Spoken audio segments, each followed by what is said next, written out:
In the year 2087, humanity had reached new heights of technological prowess. Space exploration had expanded far beyond the solar system, and Earth, now a thriving metropolis of interconnected cities, basked in its achievements. But amid this progress, scientists discovered something buried deep beneath Antarctica, a structure made of unknown material, pulsating with a faint but persistent energy. It was miles below the ice, hidden from human eyes for millennia. A team of experts from across the globe was sent to investigate. Led by Dr. Isaac Fay, an enigmatic archaeologist, and Dr. Amelia Ross, a brilliant physicist, the team uncovered an ancient alien cradle, the origin point of a long-dormant alien species. The cradle had awakened, sending out a signal into the stars. At first, the discovery seemed like the key to unraveling alien intelligence, a turning point for mankind. But when the signal was decoded, the truth became clear. This wasn't a call for communication, it was a warning. The cradle wasn't waiting for us, it was waiting for them. The alien creators who had seeded life on Earth were returning, not to study or observe, but to reap what they had sown.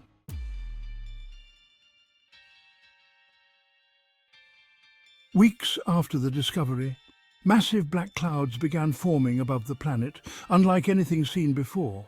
These clouds weren't natural phenomena, they were cloaked alien ships, blocking out the sun and covering the planet in an eerie, eternal twilight.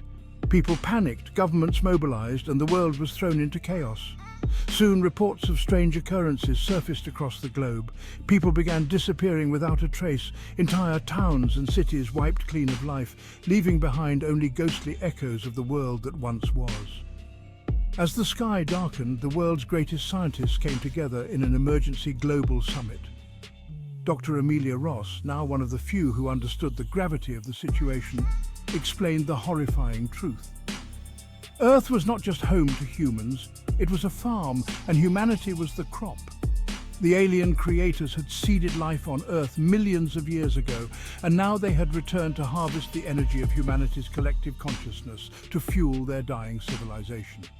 The cradle buried in Antarctica wasn't just a beacon, it was a control center, a device that allowed the aliens to siphon the life force of the planet's inhabitants into their massive ships.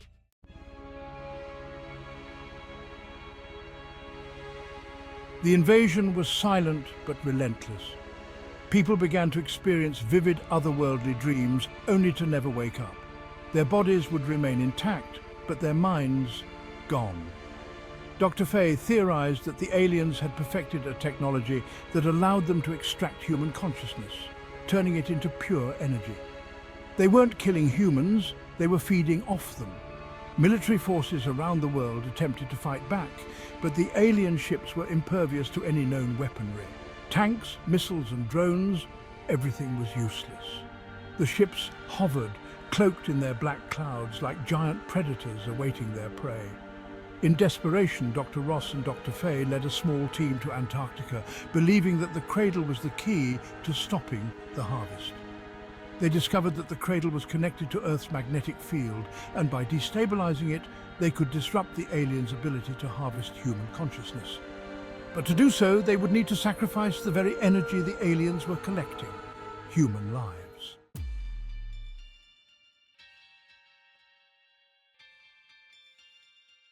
Chapter 4. The Resistance Rises. The world fell into chaos as the harvest continued.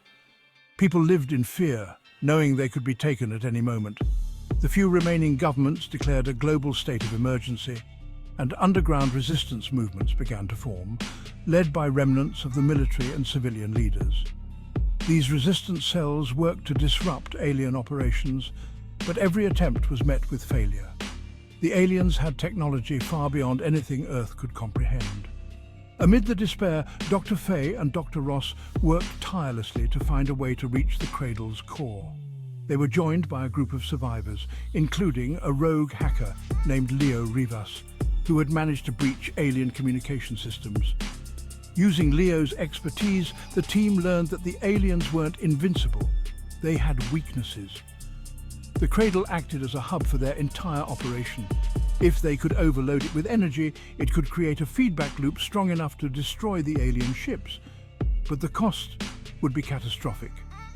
To generate enough energy, they would need to trigger a massive chain reaction using human minds as the catalyst. Millions of lives would be lost, but it was the only way to save billions more.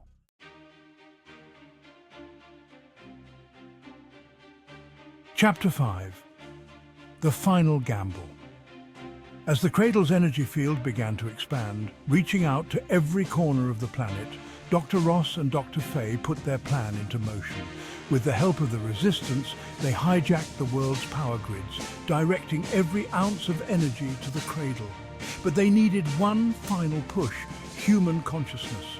In a desperate act of sacrifice, volunteers from around the globe connected themselves to the alien network, giving up their minds to overload the Cradle.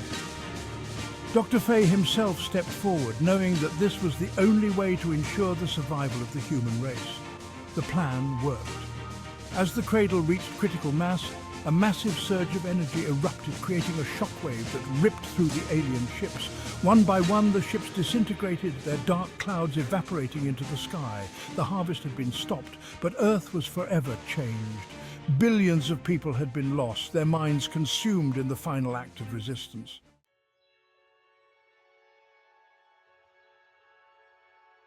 Chapter 6. The Aftermath. The world was left in ruins, but humanity had survived. The Cradle lay dormant once more, its power broken, but the memory of the harvest lingered.